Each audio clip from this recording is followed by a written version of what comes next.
বৈশাখের খরতাপে রাজধানী সহ দেশের বিভিন্ন জেলায় বইছে তীব্র দাবদাহ। সড়ক ঘিরেই যাদের কর্মব্যস্ততা তাদের জীবন হয়ে উঠেছে দুর্বিষহ। কাঠফাটা রোদের মধ্যেও রাস্তায় দাঁড়িয়ে যানজট নিরসন এবং যাতায়াত নির্বিঘ্ন করতে দায়িত্ব পালন করে যাচ্ছেন ট্রাফিক পুলিশের সদস্যরা। বিস্তারিত জাহিদ হোসেনের প্রতিবেদনে। মাথার উপরে সূর্যের তেজ, পায়ের নিচে উত্তপ্ত পিচ ঢালা পথ, চারপাশ থেকে ভেসে আসছে উচ্চ শব্দের হর্ন, সাথে আছে যানবাহনের কালো ধোঁয়া।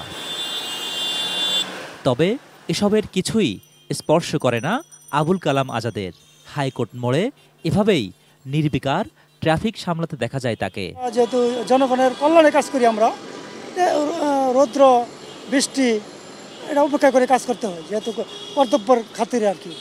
আবুল কালাম আজাদের মতো ঢাকা মহানগরে প্রায় 4000 ট্রাফিক পুলিশের গল্প অভিন্ন। তীব্র দাবদাহ উপেক্ষা করে দায়িত্ব পালন করে যাচ্ছেন তারা। আমি চাইলেই এখান থেকে চলে যেতে পারবো না, কারণ তাহলে রাস্তায় জ্যাম লেগে যাবে। অনেক সময় আমরা অসুস্থও হয়ে যাচ্ছি, কিন্তু তারপরেও মাঠ ছাড়ছি না। তীব্র তাপ প্রবাহে এসব ট্রাফিক পুলিশদের আছে হিট স্ট্রোক, পানি শূন্যতা, মাথা ব্যথা সহ নানা রোগের ঝুঁকি। আছে মনোবল অটুট রাখার চ্যালেঞ্জও। এসব বিষয়ে আলাদা নজর রাখছে ডিএমপি।